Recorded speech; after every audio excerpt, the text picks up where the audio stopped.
It's market update time. We're going to look at silver and gold in this video, guys. Maybe even look at oil as well too while we're at it. And I'll show you what I'm seeing. Guys, in this video, this is just me just showing you, this is not me telling you where the market's going to go. This is general advice. In fact, it's no advice. This is me just educating you to show you what I'm seeing on the charts right now. You can take what you want from it, but don't make a trading decision based on this video, because there's just so many areas to become a good trader.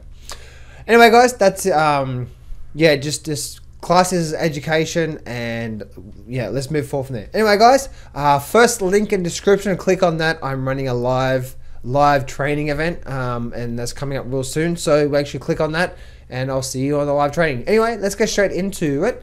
Let's actually look at gold first. Gold is what's actually happening with gold. Now, if I show you what's happening with gold on a weekly basis, you actually can see that we're still, nothing's really much changed from what I did from the video that I did yesterday, but you can see double top, lower low, and lower high. This actually still potentially could make a lower high. So I'd be really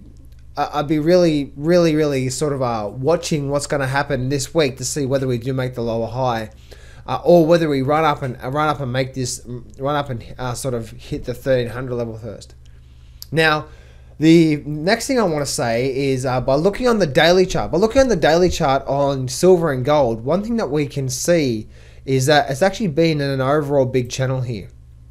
As you can see, it's actually, or should I say, short-term channel. So short-term channel come up, hit support, hit resistance, and now it's just going through and just so we may get a little bit more upside, or the overall long-term sellers may start to come in as well too. So so you just want to be careful of that. Now I do know that I was just going to do a Fibonacci level, but don't worry about that. I do know that it's actually the buyers are showing more and more strength as they continue to go up and up and up, because it's not failing at sort of a 50% retracement or something like that. So I definitely know that that's what we're seeing through. In fact, let me just do that through now. From their low to high, from the low to the high point, you can actually see that this 50% level here, or this 50 to 60% level, is indeed a level, or was a level of resistance. Now it's broken through, it's now finding support. So I'm guessing this level through here, if we break back below that level through there on gold, so this level through here was that sort of resistance support level through there, as you can see. Makes sense? So we have that through there.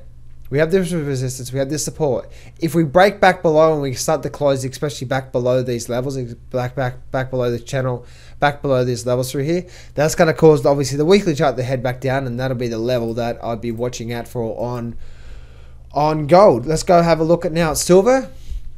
Yesterday I talked about silver probably having a small rally to the upside today. That's exactly what happened. You can see it ran up and actually hit the resistance level today, and you can see it's actually back down. But remember, guys, overall on that weekly chart, what do we still have overall on this weekly chart? We still have these lower highs, and now you can see this week here looks like it's might potentially make another lower high. So I definitely would not be long-term bullish on silver right now. I definitely wouldn't be loading up and and buying silver and gold. The only reason why people will be saying buy silver and gold right now is because they probably own a silver and gold company. So just be careful of that. That's what I think. Let me go and show you what I see what's happening with oil. So let me just show you what I see what's happening with oil. So first thing we see what's happening with oil is obviously we've had this long-term weekly downtrend through here, and that's actually what we're sort of getting at that point right now. We actually see we're closing just above that right now.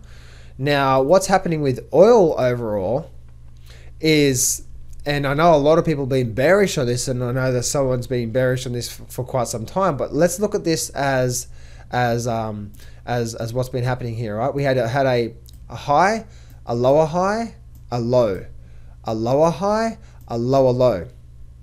All right, so the market runs back up, comes back down, creates a lower low. Now I want you to look at this here. Remember, this is the weekly chart here, okay?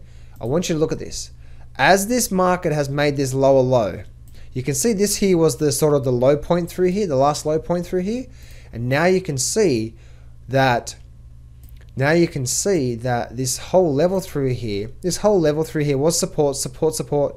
And you can see this last few weeks here were indeed resistance level of $47 was a lot of resistance through there. Since actually breaking back up, it's now changing the tune, hasn't it? So it still hasn't broken this high. We needed to break above this 52 level for the buyers to be back in control completely. But if you look at that, and you obviously look at it on a daily chart, you can see there was this day here on oil that everything started to change. See that there? It was this day right here that everything started to change on oil. And you can see how it had a lot of resistance through here. All these resistance points through here. Resistance here. And now it came down, and you can see here on the daily chart, right? The buyer started pushing these higher lows, broke through, and now it's been running up strongly ever since. So that's actually what's been happening now, guys. Again, focus on what the charts are telling you. Yes, the sellers might be in control, but you've got to be. It's important to be flexible with the markets to show you what's actually going on through there. So that's what I see there, guys, happening on oil. And you can see this market rallying up quite strongly through here. So the buyers are starting to slowly come in control. And yeah, guys, yeah, we can just see that. So we're definitely getting a lot of bullishness in the markets overall. And you can see overall, guys, for the last, since 2016, the trend has been definitely up, all the way up. And we from this low here to this high point, we couldn't even retrace down to the 50% level. So this is actually quite a bullish sign. Very, very, very, very, very strong bullish sign. And the way this is looking, this may be forming some sort of a bottom here before we actually start to go through a bit of a rise again. So that's actually what I see there, guys, on silver, gold, and oil. Let me just quickly go show you what I see on the Dow Jones as well too. The Dow Jones has continued to rise. We have been in this this channel where we are right now, as you can see. This short term, oh, that's actually on the weekly chart. Let's go to the daily chart. Well, let's go to the weekly chart there because that's much clearer. You can see on this weekly chart, support level there, support level there. We did indeed have this sort of support level all through here. Support, support, support, and now it's rallying up. I do see that if you look on the daily chart, we still continue rallying up through here. So the Dow Jones is it's still strong. It's still nicely rallying. Again, that's why I say don't fight against that big trend. So, but I do see probably the way that it's looking, probably 22 around the 22,500 mark looks like. So we still have, I believe, another 3 to 5% move to the upside to go here. That's what I see on the Dow Jones. Nasdaq is having a little pullback, but again, guys, it's just a pullback. That's all it is. We still have made this major high. It's just a pullback. I believe we're going to start to see a bit more turning point on the Nasdaq, and the S&P pretty much did nothing today as well too. Pretty much just a sideways day, nothing going on there. But I do see the S&P probably is going to kick back up again soon and continue this uptrend.